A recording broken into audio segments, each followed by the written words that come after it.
Hi, Year 7. So we're carrying on with working on describing and creating characters and looking at descriptive writing today and how you can focus your reader through the description that you use.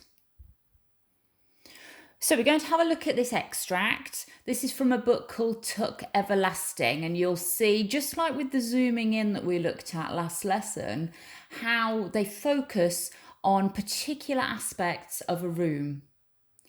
She was unprepared for the homely little house beside the pond, unprepared for the gentle eddies of dust, the silver cobwebs, the mouse who lived unwelcome to him in a table drawer. There were only 3 rooms. The kitchen came first, with an open cabinet where dishes were stacked in perilous towers without the least regard for the various dimensions. There was an enormous black stove and a metal sink, and every surface, every wall was piled and strewn and hung with everything imaginable, from onions to lanterns to wooden spoons to washtubs. And in the corner stood Tuck's forgotten shotgun. So still a kind of zooming in. It's not in the same style as Dark Room that we looked at last time, but they've zoomed in. They started off with the house, with the outside of the house, then went into the kitchen, focused on various aspects of the kitchen before it zoomed into that unusual item in the corner, the forgotten shotgun. So we're going to have a look at these questions. Got quite a few questions to answer based on this. So let's have a read through them, and then you can pause the video and have a go at doing the answers. So question 1, look at the first, third and fourth sentences. List the details, so the objects described by the writer in each sentence. Question 2, how many details are included in the final sentence of the paragraph? And think about why that sentence is so short and why it's placed at the end of the paragraph. Question 3, the final short sentence stands out because it begins unusually with and. It says discuss with a partner. You can discuss it with somebody at home or just have a think about it. Why do you think the writer has placed a full stop after washtubs and begun a new sentence with and? Then question 4, the final sentence also stands out because it contrasts with the very long sentence placed immediately before it. So this is the second to last sentence. There was an enormous black stove and a metal sink, and every surface, every wall was piled and strewn and hung with everything imaginable, from onions to lanterns to wooden spoons to washtubs. And it says, look carefully and discuss the following, and you can write these answers down. How many different kinds of repetition can you find in the long sentence? So we're looking for any words or punctuation that's repeated here. 4b, why do you think the writer used 3 verbs, piled and strewn and hung, when 1 or 2 would have been enough? And 4c, there are 5 commas in the long sentence. Why do you think the writer used so many, so close to each other? And then choose one of the commas and write an explanation of why the writer used it in that position. Okay, so you should give yourself probably about 15 minutes to have a go at answering these questions. So you'll probably will need to rewind so you can look at the extract and answer those questions. About 15 minutes, then we'll go through the answers.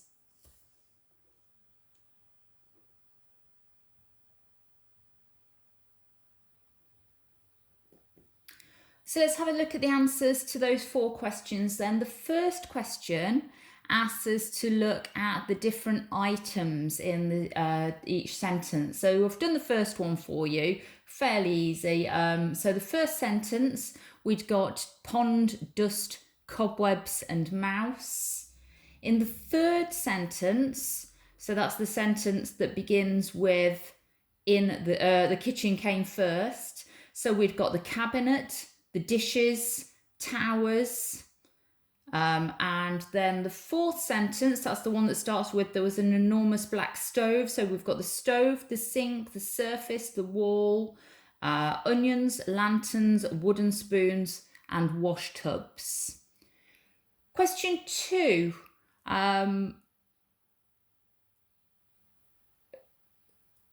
So we're thinking about what details are included, or how many details are included in this sentence. So we've got the corner, took, forgotten and shotgun. They're the details that we've got here.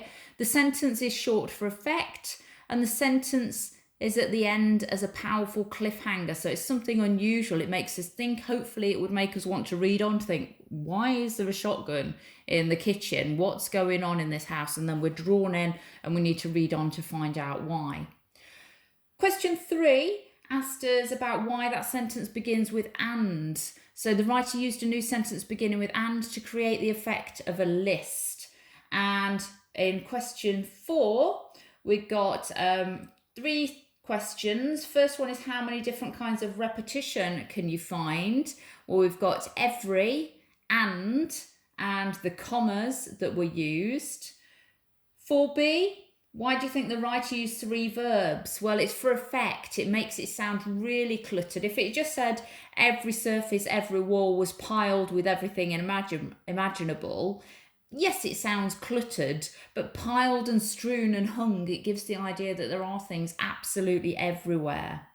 And finally, for C, the commas are used again to create the effect of a list.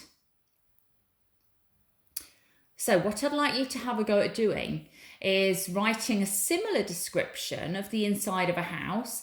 This could be your house, it could be a friend's house, it could be somebody, a house of somebody that you've been into, or it might be a completely made up house. It's entirely up to you. Imagine yourself walking through the front door and into one of the rooms. Use noun phrases and prepositions to describe the objects in the room, and then zoom in on a final surprise. So use that example from Tuck Everlasting as a model. You should only aim for 5 sentences. So we've got a starter here. If you want to use this, that's absolutely fine. I walked into the scruffy little house beside the graveyard. My eyes fell upon the battered front door, the rusty door knocker and the spider dangling from the door handle. I made my way into so it might be the kitchen, might be the lounge. It's entirely up to you. You don't have to use that starter. You can make up much better ones of your own. As with all of your work, it would be lovely to see what you've been doing. So if you want to send me copies of it, email it to me, take a photo of it. That would be fantastic. Give yourself about 10 minutes on this. Okay, off you go.